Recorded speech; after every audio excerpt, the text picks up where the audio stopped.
Team deathmatch. Hey everyone, here we go. We're back with a little bit more of the team death match. This time we're rolling over here on the Slums, one of my favorite small maps in the game. I really enjoy this map just because it really lends itself to a run and gun play style, which is what I like. I'm not really as much of a fan of kind of doing the sniping thing. I like to get up close and personal with my opponents and let them know. And so this was a very interesting set of matches for me. I had a couple of good matches. You know, when you have a really long week of work and you're really stressed out and things just ain't really been going really well, you know, one of the best things that you can do when you go home is to just get yourself some Call of Duty. And so that's exactly what I did. And unfortunately for my opposition here, it didn't spell really good news for them. I went off, and I went off a lot in this little string of games that I had here. Very interesting match. My team was pretty good.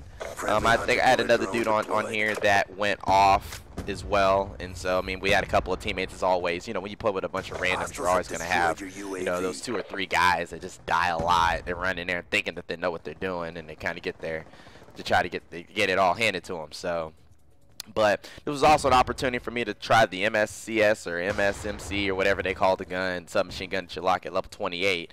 And this is what I like to roll with. It reminds me a lot of the AK-74U that you saw in the first Black Ops, kind of a submachine gun. I mean, not as far as power is concerned, not the most power, but it's got that good control, good range, and you know, if you got a good trigger finger and you can got good control with your fire, then you can pretty much use it from anything from short to medium range. And the fire rate is excellent. So, I mean, it's something that I really enjoy using.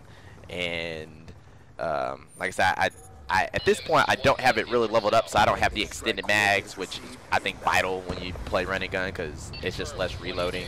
And the suppressor, so I'm kind of going into it pretty raw with this gun for the time being, but it didn't really matter for these guys. So I got a couple of perks loaded up. The main ones for this run against style that I like to use right now, I got the blind eye on.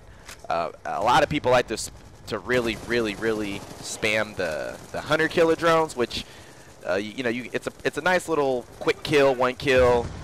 A lot of people get it really quickly. It's a really low, you know, kill streak, so a lot of people throw them, and I'm not trying to. I kind of got tired of being that person that it always happened to hit, so I slapped on that blind eye to help reduce the likelihood that that thing will actually come and find me. The second perk that I rolled up on here was the toughness, which I don't really think is really all that vital for a run and gun style. It's kind of just what was on there by default. I didn't really mess with it, so that's probably going to get replaced with something like scavengers. So I mean, I ran out of bullets a lot, so that'll help me be able to pick up some ammo and keep going and shooting people and stuff like that, so I don't have to pick up nobody else's gun. And then finally, I like to use both tactical mask and flat jacket. I mean, you can use your wild card, and you can have both of those slapped on there as well. I mean, I think the reason I really like that is because a lot of people also like to use those new shot grenades and stick them on the walls, especially people that love to camp, which is really annoying.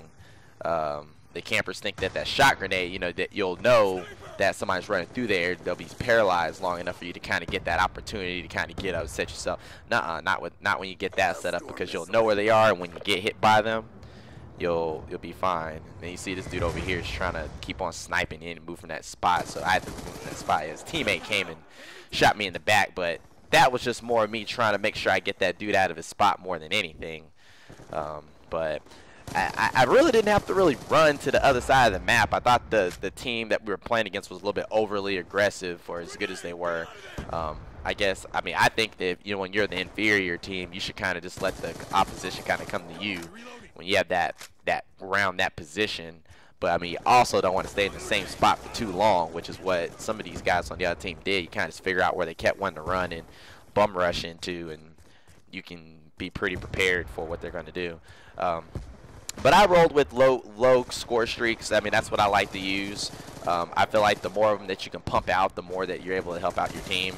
So I generally use the UAV, the lightning strike, and the hunter killer drone. I know I didn't say them in order, but yeah, and those generally work for me. UAVs, I mean, are also heavily spammed, but you'll be surprised by just that little bit of information. Oh snap!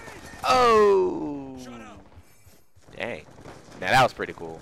Got that triple kill. So see, that was completely not thinking that was actually going to happen. I'm not even going to act like I knew that was going to happen. I threw that grenade trying to get the after the grave on him, and his teammates were just dumb enough to run over there and help him out. But like I said, we're starting to clean this up. This match actually went quicker than it took me to be able to actually say anything super interesting.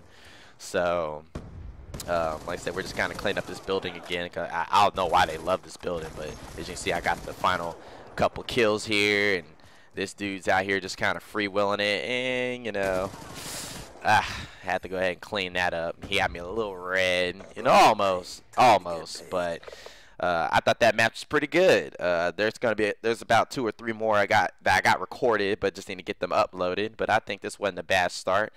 You know, 20-4, and had a dude above me at 27-7. So we did a pretty good amount of work. Everybody else in the team kind of just didn't die, which is what you can ask, all you really can ask for. So, but I have another one out there for you. And until then, everybody, just take care.